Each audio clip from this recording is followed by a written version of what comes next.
Hello and welcome to Cricbuzz Comm box. At the end of the 35th over, Gaurav Kapur Robin Uthappa. It's Bangladesh who were put into bat after Afghanistan won the toss.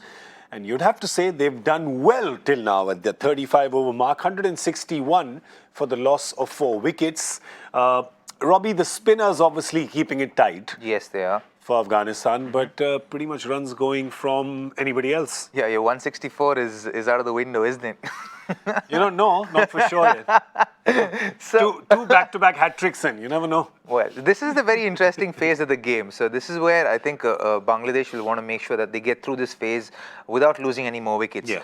So if they do, then they give themselves a chance to score 250, 260. Yeah. If they don't, then, you know, Zakba and I come into play with With your 220s, 220s and 230s, yeah. you know. 230s. But Bangladesh should be looking at this and going, oh, we're playing at the Rose Bowl. There's Afghanistan, who doesn't have an experienced batting lineup when it comes. We keep talking about the big stage and big games. 250, 260 is what they're probably aiming for right now.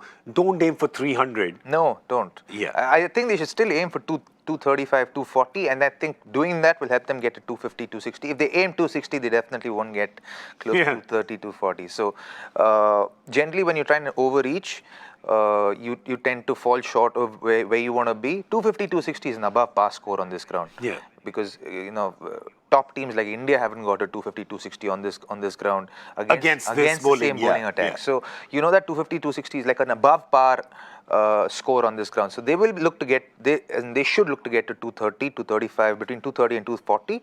If they're playing with that plan in mind, then you can be sure that 250 could be a possibility for them. Though you are looking at the fact with Afghanistan and with their bowlers, they normally keep it tight in the back 10. They do. Yes. And they do it by picking up wickets. Yes. So let's see. That's the interesting part. If you look at the faster bowlers or the medium pacers and the fast bowlers, they've been the ones who've been pretty expensive. Yeah. But you see the spinners and you see that everyone's done really well. Yeah. Right. They've bowled really tight. They've held the innings together. They've picked up wickets as well.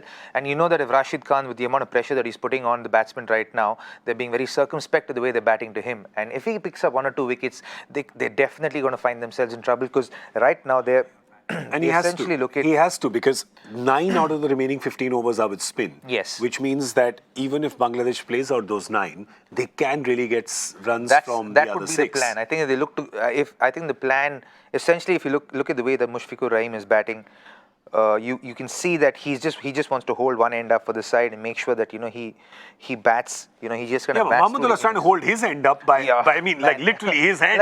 He's just what is this together. whole thing? Yeah, everyone's getting injured. Everyone's picking up injuries. It must be, especially the Asians. I think they have to warm up a little bit more. I think it's the IPL. I think everybody who plays the IPL gets injured. Apparently, that's what I've heard in press conferences. That's what we've heard. So, all right, so 230, 240 is what they're gunning for.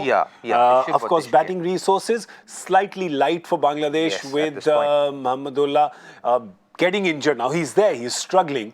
He's sort of struggling with his hammy. There's Murtaza after this, essentially. There's Mosaddeq Hussain, and then there's what's that? Shaifuddin, who'd come after him. Then Mashraf Murtaza, because he's someone who can play big shots. Yeah. But if they lose a wicket now, for all you know, they might send Mehdi Hassan in as well. But I don't think they need to, because they're not looking at someone who has to hold an end up, because Mushfiqur Rahim is doing that. So if Rahim gets out, maybe not a bad idea to send Mehdi Hassan up to hold one end up and let the other guys kind of take the attack to the bowlers as and when they can. Okay, well, things are looking good right now for Bangladesh with 15 overs to go. And of course, this could change really quickly. If somebody like Rashid or Mujeeb, who's picked up 3 wickets so far, one of them can come in and do some damage and do one turnaround over with 2 wickets. You never know. It could turn in Afghanistan's favor pretty quickly. We'll be back at the end of the 50th over. But till then, we'd ask you to just miss us. We'll see you soon. Bye-bye.